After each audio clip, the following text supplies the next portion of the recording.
Miami Heat Zone podcast. I'm your host, Martel. Make sure that you guys hit that subscribe button. Today we have Trent from the Miami Heat Network. We have Amir from Team to Beat Miami Heat, and then we also have Chilltown. But before we begin, Chilltown, just let the people know where can they find you, and where can they also find you, like on any other platforms. Well, good to see you guys. I appreciate you having me on today. I'm on TikTok, Chilltown Hoops. That's one place you can find me. I'm also right here on YouTube, Chilltown Hoops. Every Monday to Friday, 11 to 2 on the panel on the Players Choice Network. You can find me there. I'm on TikTok Live every morning from 9 a.m. on. And then I'm on Saturdays at 12 o'clock. Me and my man Big Ox, we do a show called Chill with Chill at 12 o'clock Eastern. So I'm not hard to find, guys. So Chilltown, right now the Miami Heat, we are eighth in the Eastern Conference. We're 14-11. We had a pretty good start, new offense. Just before we start diving into different players, what do you think about the Miami Heat so far this season? I was pleasantly surprised at what I had seen. I know that we had an issue with Orlando, but I think that this offense has been so much better than what it is in the past. I know that y'all looking at the standings and going, yo, they in eighth place. Just so y'all know, y'all game and a half out the third spot. Just so you know, it's a game and a half. We could go in a week. We could go from being in the play-in tournament to hosting the playoff series. Now, I think that the Miami Heat are a 6. I think they're around between a 5 and a 7 seed. That's where I think that they are.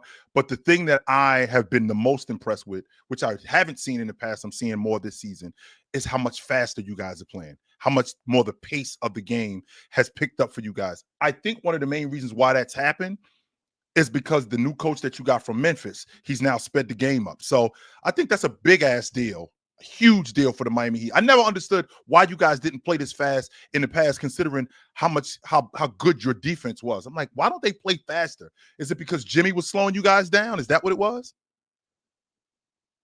Yeah, I mean, with like Jimmy, he really didn't want to run closer to the end of his, tenure with Miami. So obviously, you kind of Yeah, have to play the way your superstar wants to play. But yeah, that true. was pretty much it. But go ahead, Trent. Yeah, chill, man. Listen. I think 20, they're like 25, 24 games into the season, and that's like 1-4 for the year, you could say. And we learned a lot about this team so far, right? Obviously, new offense, like you said, the new addition of Norman Powell, Tyler. Tyler missed majority of the season, is back, got injured again, but is officially good with that toe injury. My question is for you, Chill, and we haven't seen enough games, but we've seen some games, and it's not looking good, right? Miami's on a 4-game losing streak. They can't beat Orlando. They're losing the season series 3-0. But do you think Tyler and Norm can figure it out, or do you think one of these players is just going to have to go on the bench? Because, Tyler's always going to get the blame no matter what. Like when your team is winning without you, and then you come back and you start losing, even though it necessarily might not be all his fault, he's going to get the blame. And when I've seen Tyler and Norm play together so far, I don't like the fit. I really don't like the fit. And especially when this team's playing so small, when you got, Ware not even playing the 5 at moments because Spo refuses to play him in big games. I don't understand why. They have Bam at the 5, and then you have Wiggs at the 4 with Tyler and Norm. It's just not – I don't like the gel. But do you think they can figure it out? Because at the end of the day, this is the team that we have, unless a big trade happens, to go far in the East. I do think that you can figure it out. One of the main reasons why you play as fast as you do is because of Davion Mitchell. I think what he does in terms of a defender, I think he speeds you guys up, whether the ball is going through the hole or whether he is creating turnovers. I think he speeds you guys up. I always thought, and I think I'm in the minority with this, Amir. I've always thought that Tyler Hero was a rotation guy. And I got a lot of pushback from that. I always thought that he could be one of the better rotation guards in the league. Not Manu Ginobili good, but a second unit guy that could come in, play starter minutes, and be just as productive as a starter. Play late in games. I just felt like with him being a rotation guy, he could be that spark off the bench. Problem is I felt the same way about Norman Powell. I thought so. I feel like you got 2 guys who are rotation guys. Now, you have to decide which one is going to come off the bench. And the reason why I feel like you got to decide which one is going to come off the bench, because I think that Khalil Ware, I think he could be better than Jared Allen. I'm probably in the minority. I think he's your best rebounder. He's your best rim protector. He's one of your best finishers around the rim. When this ultimately happened, when Tyler Hero got back in the lineup, I thought it was going to be either Tyler Hero getting slowly implemented back into the lineup, or Davion Mitchell going to the bench. I didn't even entertain Khalil Ware coming out of the starting lineup. That was not even a thought of mine, because I felt like with him at the 5, Bam playing the natural position of the 4, I thought that you guys would just be better offensively. You got a lob threat at the rim. You got a guy that's cleaning glass. He can help you guys play faster. He's really good in transition. I just thought that this team would just be much better if he played at the 5 and started. But I feel like you guys can figure this out, Trent, at with Tyler Hero. I just think that it's going to come down to who is going to be more comfortable being a rotation guy. Because if I'm Spo, I feel like Khalil Ware has to start, and he's got to play meaningful minutes too.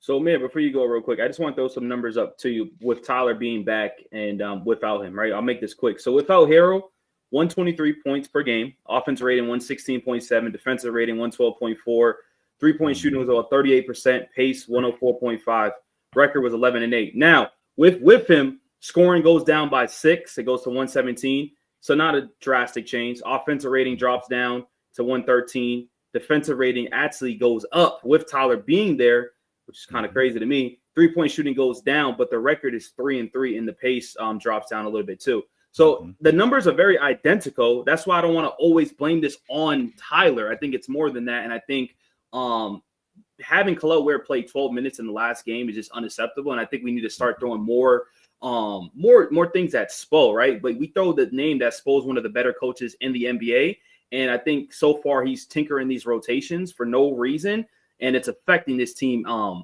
so far throughout the season. Amir, I'm tired of hearing the motor issue with Khalil Ware. I'm tired of it. And the reason why I'm tired of hearing the motor issue with Khalil is because when I see 17 and 14, when I see 20 and 13 and 3 blocks, that doesn't look like a motor issue to me.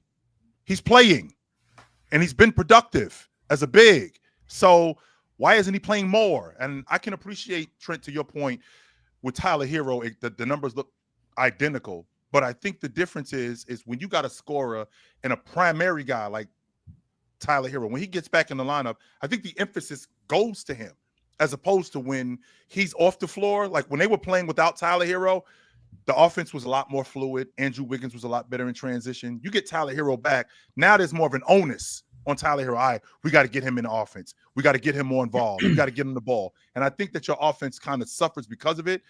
And I think that they got to get back acclimated to having him in the offense and get back to what they were doing. Go ahead, Amir. Hey, Chilltown, thanks for hopping on. Appreciate What's the time. up, brother? So, quick question. So, the Miami Heat are always linked to potential superstars in Wales, and looking at the rumor mill, Giannis might potentially be available. I just don't see a future with him in Milwaukee. I just don't see them having an opportunity to build a team. They don't have their draft picks. They waived and stretched Dame Lillard. So for the next 5 seasons, including this season, they have $23 million going to him off the books. So it's going to be hard to build a true contender. The Miami Heat are always linked to these superstars, and there's been new insiders and reports basically saying that they all think that if he doesn't go to the New York Knicks, that the Miami Heat would be a destination that he would be willing to go to. So what are your thoughts on Giannis? Do you think he actually will leave by the trade deadline? And do you think the Miami Heat actually have a shot? Because we're always linked to these guys, and we always seem to miss out since the last 5 years or so. I don't think Milwaukee wants to trade him, and I don't think Giannis wants to get traded. I'm on record saying that there's going to be so much pressure from the public. I think he's going to get ran out of Milwaukee, ultimately. I do. And if there is a team that could get it done, it's Pat Riley. I mean, Martell, I know how you feel about Riles. He can fall asleep at the wheel. I mean, that's what happens when you old. But you do recognize when you see something that you can attain. And if Giannis is attainable, I mean, what's realistic? Would I hand over Ware? Would I hand over like what would it take to get Giannis into South Beach in terms of players, in terms of draft picks? Because that's what Milwaukee's going to need. Because if I'm handing over Giannis, remember, Amir, his name is the name on the moniker. Right? He's the one everybody's coming to see. So essentially what I got to do if I'm handing over Giannis is I got to start over. And if I'm starting over, I got to start over with draft picks because nobody's coming to Milwaukee in free agency. It's going to be difficult to get big-time free agents in trades. So what does Miami have that is going to appease me for me to go, okay, you can have him? Is it first round picks? How many first round picks do they have? To your point, the $22 million that they owe Damian Lillard a year over the next 5 years. Martell, that's a mid-level exception guy and 2 vets. That's what that is. That's going to be on their books that they can't have because they're paying Damian Lillard. That kind of throws a monkey wrench in what we're trying to do. All right, so I need my draft picks. What does Miami have in terms of draft picks? If I'm anybody, if I'm moving off of Giannis, I'm calling up Oklahoma City. That's who I'm calling up. Because they got a plethora of draft picks, which is what I need, and they got a bunch of young players that I think that they would be willing to hand over. If this is going to happen, if I'm talking about Giannis, if I'm getting him from Miami, Khalil Ware has to be in the deal, Amir. He has to be. Of any of the guys that we're talking about moving off of, it has to be Khalil Ware. Khalil Ware, I think Tyler Hero, because he makes the money work. Khalil Ware's on his rook deal. Jaime Jaquez Jr. He's on his rookie deal. I was about to say, Martell, you might have to give me the kid. You might have to give me the kid Jaquez too. Yes, you might have to. But you're talking like you got to look at just both sides in terms of like, okay, what does Giannis want too? Because he said he wants to be like in a big market. You know, he wants to be able to win multiple championships. But then you also have to look at the Miami Heat, which we're also going to get into like a little bit more, because it's like what Trent said. If you're not going to actually play Khalil Ware, which is, I don't understand. We can't guard the 3 and we're one of the worst rebounding teams. Why aren't you playing him? And I think that you guys really hit it on with Player's Choice, saying that the numbers might not look good with Bam and Ware, but it has really nothing to do about the numbers. Bam does not want to play the 5.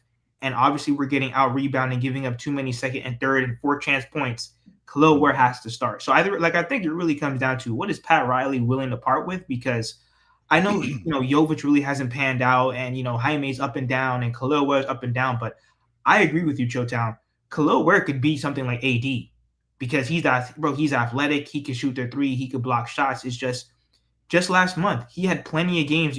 You guys, talked about it. He had a game where he had 20 and 16. And this is and he's going up against Drummond. He's going up against Daniel Gafford. He's going up against, rebounding legends in the NBA. Yeah, absolutely. No, I think, didn't he almost have a 2020 game, Trent? A couple of weeks ago, a 2020 game. Damn near. The funny thing is, right, Chilltown, when you look at his last 3 games, well, it's starting from November. Look at his numbers, and his minutes drastically dropped. And this is why there's a Spo problem. He had 20 and 14 against the Bulls. He had 20 and 16 against the 76ers, then 20 and 18 against the Mavericks. And that's all in a 3-game stretch. And then drastically, his minutes dropped to 12 minutes, 16 minutes. How is that possible? That's a Spo problem. It's interesting that you bring that up, because Spo is notorious. Spo is notorious for trying lineups which would cause you to lose and then get in the playoffs, and then it works. He's notorious for doing that. LeBron James is on record saying that. Dwayne Wade is on record saying that. He'll try things in the regular season to see if it works, even if you lost, and then tweak it, and then come playoff time, it'll work to your benefit. Now, I don't think that that's beneficial, because Khalil Ware is one of those confidence guys. Confidence in the NBA is huge. And a guy like Khalil Ware, in terms of his confidence, I don't want to screw with that, Amir. I don't. I want to keep this guy here. I don't want to, 1 minute he's in the lineup, the next minute he's out of the lineup. I'm yanking him in and out of the lineup. 1 minute he's playing 12 minutes, the next minute he's playing 30 minutes. It kind of reminds me of the Jonathan Kuminga situation out in Golden State. Like, what are we doing with this kid? Is he our future? Is he a guy that we plan on keeping around? Is he a guy that we want to run our offense through? Is he an integral part of what we're doing? Or is he just a situational guy? Because if he's a situational guy, then we're wasting our time. We are. And I said that. I say, yo, listen, I don't think the Giannis trade happens, but if it does, if we're not going to play him, move him off for Giannis, right? Because then, that's going to be a big part of the trade. But let's get a little bit more realistic, right? Giannis is a pipe dream, in my opinion. Let me ask you a question, Chill, right? There's a lot of stars that have been brought up in the trade rumors, right? The Jaws, the LaMelos, the Zions, the ADs, right? I had a show the other day with another Heat creator, and a lot of people don't like this just because he's getting older, kind of out of shape, injury prone, on a big contract, plays for Dallas. I think everybody knows what I'm talking about, Anthony Davis. What's your honest opinion on AD, right? Because I honestly think AD is actually more like you could trade for him and it wouldn't be a big problem. and I think he helps his team right away. If you're not going to play Ware, we need another big. We're one of the worst rebounding teams in the league. He also still brings us scoring. What's your thoughts on that? And also, I don't think Ja gets traded this season. I think it happens next season. I think their relationship's getting a little bit better. But I love Davion. But I do think Davion, if you can't figure out this Tyler and Norm thing, especially in the playoffs, your half-court offense is a major problem, right? In the playoffs, game slows down, the pace slows, and you have to be in half-court, run sets and plays, and the Heat struggle with that. They don't even do pick and rolls, which is a simple basketball, right? So like an explosive guard like Ja Morant, does that help you, even though he's limited, with his three-point attack, with not being the greatest three-point shooter? The dude can't even hit a shot no more at this point. Can't even drive to the rim at this point. But you want that on your crew, Trent? Do you want that on your crew? Do you want that on your crew? I'm considering what I know what you're looking at when you look at Ja. You're Yeah. looking at Ja from years ago, and you think you can get that back. And that's where I think that's where the divide is. I think that Ja, I'm not sure that we're going to get that Ja back. With that also being said, I think that we make the mistake a lot of times, and I think that's what's going on right now, like trading for Anthony Davis. I think we make the mistake of letting these guys off the hook. Martell and I have had this conversation on his show before. Yo, demand that these dudes get better, Amir. Stop letting these guys off the hook with shipping guys out. Stop letting these guys off the hook with – you see what Detroit did with Duncan Robinson. Yo, we paid you $44 million. We ain't trading you. Play better. This ain't good enough. Play better. You're telling me that you have one of the worst rebounding teams in the league. Well, guess what? You got a glass cleaner on the bench. You need to play. You're one of the worst interior defensive teams in the league. Well, guess what? You got a rim protector on the bench. You need to play more. I think that we find ourselves in a space, especially because where we live now, where everything is instant, where we let these guys off the hook instead of demanding that they get better. This Miami Heat team, Amir, they're a game and a half out the 3 spot. It's not like you're at the bottom of the Eastern Conference. You're a game and a half out the 3 spot, which means we're not that far off. Now, I do think that you're a Colin Sexton type of point guard away from really challenging in the East, because I do think that you're going to need some more production at the lead guard spot. But to be honest with you, Trent, I do understand your logic about, well, if we're not going to play Khalil Ware, play him. No, play him. I'm not trying to hear that. Well, if we're not going to play him, no, play him. He needs to play. There's a reason why your scout team went up to the University of Indiana and got on the telephone and called up Pat Riley and said, I think we got our 5-man. He's at the University of Indiana, 7-foot kid. His name is Khalil Ware. There's a reason why you drafted him at 14. Well, there's a motor issue. Well, we can fix that. We can 100% fix that. Or we can at least try to fix that. I think the issue that we're having is right what you just said, Trent. With Spo. I think you letting Spo off the hook with trading Khalil Ware. No, demand that he play more. Spo, this dude need to play more. This ain't good enough. Man, y'all can go, but I called out Spo the last 3 years. I'll be honest, with the last 3 years, because no one's going to do it because they just keep labeling him as, oh, he's the best. He's the best. It kind of reminds me of like LeBron in a sense. I be seeing these LeBron talks and I'm like, bro, it's okay to criticize LeBron, bro, even though he's the best. You got to criticize them at the end of the day. So I agree, man. I still like my team, but yeah, we definitely got to keep playing Ware. But you go, Amir. Yeah, so speaking of playing more, like Bam Adebayo is, I think, and he's playing at an all-star level in my opinion, because he's one of the best two-way players in the NBA, but he's only playing 30 minutes per game, I just noticed, which is not a small amount of time, but LeBron James, who's only played 8 games this season, 41 years old, is averaging 34 minutes per game, and Bam Adebayo's 27 is only averaging 30. Like, Khalil needs to play more. I agree with that sentiment as well.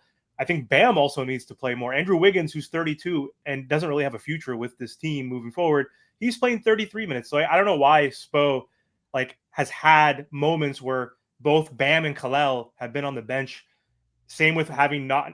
You have to always have at least a Tyler Hero, a Norm, or a Bam Adebayo out there. There's been times where and also even a Khalil Ware, and all 4 have been on the bench at times. So I don't understand that sentiment. But in general, what's your overall evaluation of Bam Adebayo this season? I think he's going to win the DPOY. There's a lot of people that like Chet, and I like Chet too. I think it's going to come down between both him and Chet. I think that on the defensive end, he's been nothing short of fantastic. His ability to switch has been great. Not only has his ability to switch been great, I think that his on-ball defense has just been elite this year. I'm not going to argue that he's always been one of the better defensive players. Trent, I'm starting to come around. Bam reminds me of that girl that, you know what, you just got to accept who she is. Like, she ain't never going to be the 8 that you want her to be. But you could treat her like that, but she's always going to be like a 7 at best. And I'm watching Bam in the offense when y'all play against Orlando, who did a great job in transition and slowing you guys down.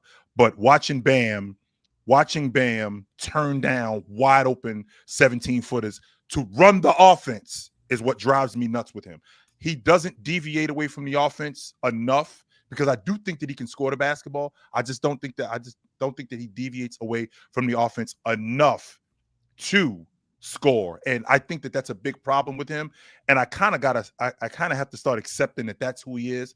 I always thought that Bam was a 20-10 guy. At his best, he's a 22, 23, and 11 guy. But maybe Bam isn't the rebounder that I think he is, which is why Khalil Ware is there.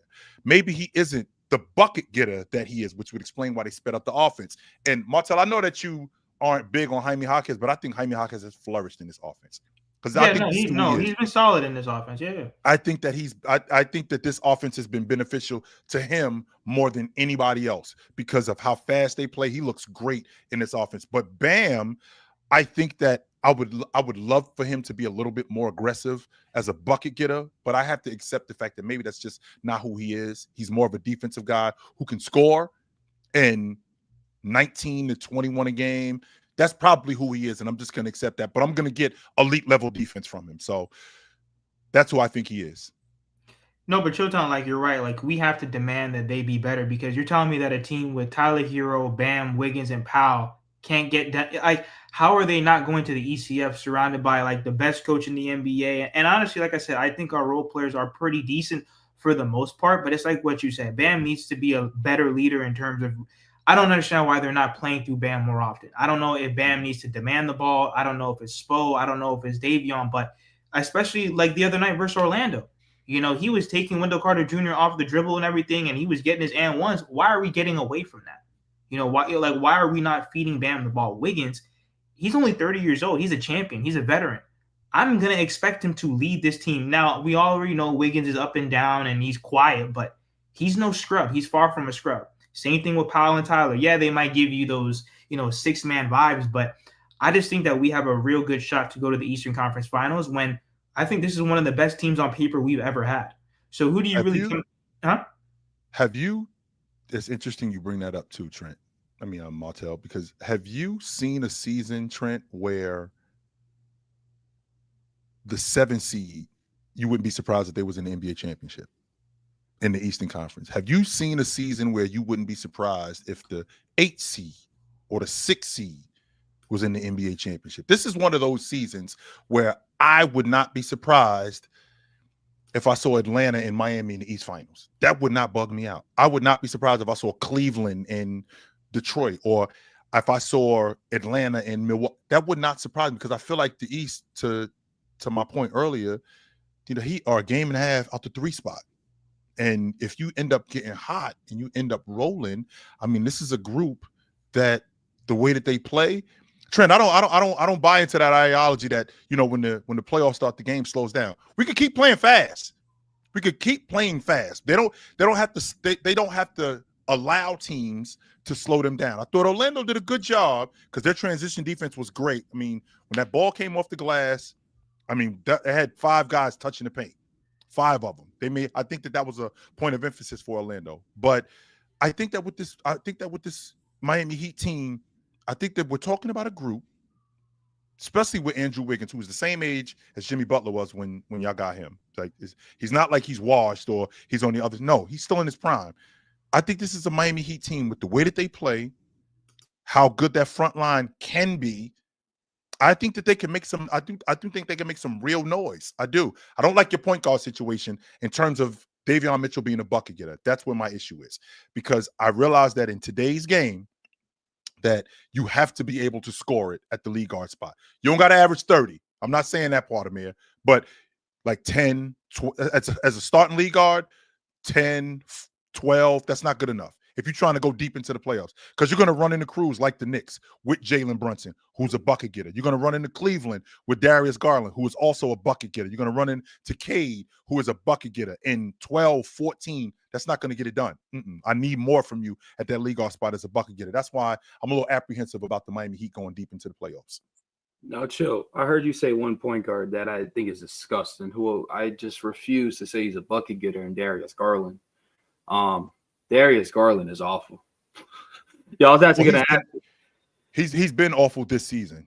And I think him coming off an injury, I think that with him coming off of injury, he hasn't been nearly as efficient. But when he is, I mean, he's a 20 a game guy.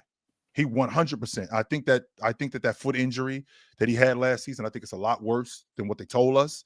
And I think he's really struggling with that. I think it's his mobility has really hampered his ability to get downhill, his inability to get downhill. And it's affected his efficiency. But when he's healthy, he's a 19 to 22 a game guy. He is definitely a bucket getter. No doubt about that. This season, on the other hand, no, absolutely not.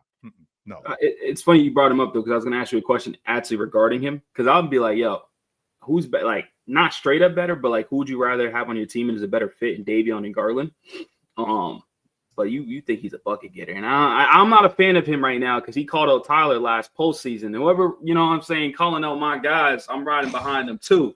That's like we riding behind them. You know what I mean? Because like if you a diehard fan, just like the LeBron fans, we riding behind them. And I'm not the biggest Tyler fan. I'm not. If people know, I want him off my team. But if I'm repping you, I'm repping Tyler. But either way, though, let me ask you this question. My last few questions. One, I want to talk about Jovic because he hasn't been discussed in this panel right here, and that's a big problem, right? We just paid him $60+ million, right, for a dude that plays. He can't play. He's in DMPs. But also, too, the Cup is today, and I'm sure people are going to watch it, right? The Orlando Magic versus the Knicks, and then we got the Spurs and OKC. I just kind of want to get your predictions and who wins it all in both games. So first, how do you feel about Jovic and then the Cup? Jovic hasn't. I'm more. I feel like the Heat, even though they did pay Jovic, and I thought Spo in being in Europe over the summer at the Eurobasket, I thought he was really invested in Jovic, and I thought that this was going to be really good this year. But what's the kid's name, Martell, that you got from Illinois, the point guard? Pelle Larson. I think Kasper Siakam. Yes, he should be playing right now. He should be playing right now. I think they've really invested in him. I do. But as far as Jokic, he can't consistently knock down open shots. He can't guard, which drives me crazy. And at 6'9", he doesn't rebound. 6'10". That drives me crazy. He doesn't rebound. That's one of the main reasons why I don't think that he's on the floor. That's one of the main reasons why. Because that's basically Spo's way. If you're going to play for Spo, you got to do one of these three things. You got to be able to score it, you got to defend, or you got to rebound. If you don't do one of those three things, you're not going to play. It's just that simple. And I feel like this kid Jokic, I feel like he's kind of taken a step back in terms of the offense, and it's really hampered his game. Now, as far as the Cup, I think without France, I'm going to take the Knicks over Orlando. I think that Jalen Brunson, Suggs is going to give him trouble, but I think he's going to be able to overcome that trouble. I think Mikal Bridges is going to be a big problem for Orlando and for that unit. And I think that Mike Brown is going to have to dig deeper into his bench and go with those big guys and Huckaporty, and I got to make sure I say his name right. Diate, is that his name? Him. If he can do that, I think that the Knicks beat Orlando. And I'm on record saying it, Trent, Amir, this Oklahoma City team look like a 2-mile freight train with no brakes. That's what they look like. And you just in the way, to be honest with you. And whoever's in the way, you just getting ran over. I don't have them smoking San Antonio tonight, but I think that they handle them, not by a double-digit margin. I wouldn't be surprised if it was 12-15, even with Wemby back in the lineup. I think that they handle them. You know the scary thing about OKC too is you brought up the Giannis trade. So they can trade for any player they want, any superstar player they want, right? Because they have all the pieces and the young guys. But not only that, they have the Clippers' next 2 picks, which the Clippers are a disaster. They're going to fall off the rails. Oh my God. Right. So now they have a top lottery pick in this next year's draft. And the Clippers are only going to get worse the season after that. So then they're going to have another lottery pick. And this team's just going to keep generating good players. AJ Mitchell didn't even play last year due to injuries, one of their better players. It just shows you the development of these guys. So I think OKC is going to be taking over this league for a while, and it's unfortunate for my Heat team because there's no way if we're trying to win the East and then get to the championship, we are getting absolutely steamed, or I don't care what anybody says. They're just unstoppable. But Martell, I'm going on record and I'm saying it. The Clippers are winning the lottery this year. Oklahoma City is going to have the number 1 pick in the draft. The Clippers are going to win the lottery. We shall see. Now, close us out, Amir. Go ahead. Yeah, so this is off topic, Chill, because I think I saw a clip of you saying that you thought Kobe was not a top 10 greatest of all time player, and I actually agree with that, and I get a lot of slack for that because I'm in California. A lot of my friends are Laker fans, but I agree with that sentiment. But Bill Simmons, Nick Wright basically recently said they think that Curry and Kobe is a closer conversation than people want to admit. So what are your thoughts on that? Curry and I do have them right next to each other. I got Bryant at 11 and I got Curry at 12. But I think there's a gap between those two guys. I don't think that they are as close as people think that they are. And I think the separator for me is on defense. I think Bryant was just dominant. I think he was elite on defense. I think that in terms of him being a scorer, I think that goes without saying. But I think that he affected the game so much on the defensive end as an on-ball defender, as a weak side defender. I just think that he commanded so much attention that's the separator. He never got hunted on defense. He competed on defense. There was very little mismatches. I think that they're both great players within their right, but I think that there's a gap between both Bryant and Steph Curry. Yeah, I think I have Kobe at 11 myself. I don't know where I have Steph yet because he's still looking amazing even at 37 years old. And I don't think the Warriors can win a championship unless everything goes right because the West is a gauntlet and OKC are on this historic race right now that I don't see anybody beating them anytime soon. They might even beat the Golden State record and win 74 games, which would be absurd. But anyway, thank you so much, Chilltown, for joining us today. Really appreciate the time. And again, before we hop off, do you want to remind the audience again where they can find your content?